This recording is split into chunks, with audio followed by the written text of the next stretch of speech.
And so ito is meron naman tayo ulit order sa ating kliyente, another panel again. So ito yung panel na alternating na budget meal po na ino-order na ino-offer ko sa kanila na budget and friendly po sa kanya. So meron po itong voltage monitoring at meron po itong ilaw para sa pump 1 at pump 2. So meron po siya para sa manual ng pump 1 at pump 2, so off position. Then meron po siyang position na manual, auto manual, okay, off po yung gitna. So ito po yung laman loob niyan. So mapapansin po natin, budget meal lang po tong control na to para dun sa mga gusto magkaroon ng alternating pump controller na budget meal. So ang gamit po natin dito ay timer. So kaya itong timer na to is twin timer.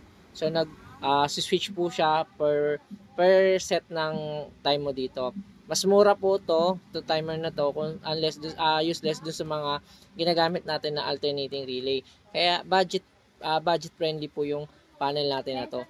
So meron po tong motor pump 1 at motor pump 2. So dito siya ilalagay. So mapapansin nyo wala akong terminal block na nilalagay kasi direkta na po siya dito.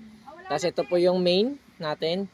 Then dito po yung pressure at low or high. So sampulan po natin ito. At yung pressure switch natin ay erekta muna natin. So, halimbawa is may pressure tank siya. At ito yung high or low level mo na paggagamitan nito if a case. So, nilagyan natin ng high or low level, liquid level. Okay, so test natin siya. So, pag test natin, okay, so mapapansin mo is naka 220 siya.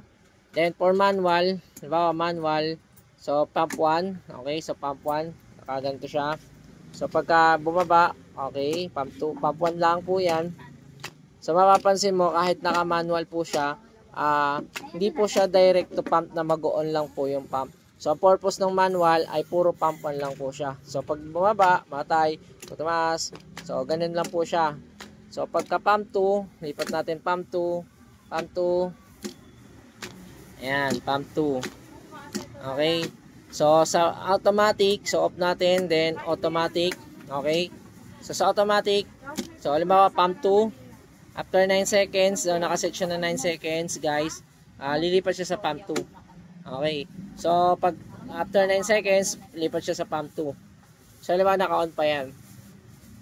What if kung namatay, so, mamatay pa rin siya, pump 2 pa rin yan hanggang din natatapos yung oras. Pag natapos yung oras niya, halimbawa natapos yung oras niya, ayan, natapos yung oras niya, doon na siya mamamatay sa pump 1. So, hindi ibig sabihin, hindi mamamatay yung timer natin. Mapapansin mo, kahit magsiswitch po siya, halimbawa, ayan, yung timer po natin, continuous po yan, kahit na mangyari. Okay? Okay, so doon na siya sa kabila. Ayan. So, continuous time lang po yung timer natin. Sa auto, hindi po dapat namamatay yung timer niya. Ayan. So, ito po yung ating budget friendly. So, tignan natin alternate niya. So, lipat na siya sa pump 2. Pump 1 pala. Then, lipat siya sa pump 2.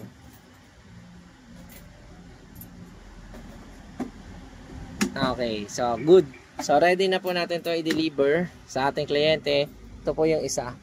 So, dalawa po tong order niya sa atin. So, maraming salamat po sa tiwala na inyong pinagkakatiwala po sa akin. Yun lang po. Thank you for watching. Kung meron po kayong inquire, so PM lang po kayo sa akin at pag-usapan natin kung ano yung mga gusto niyo po ipagawa. Kung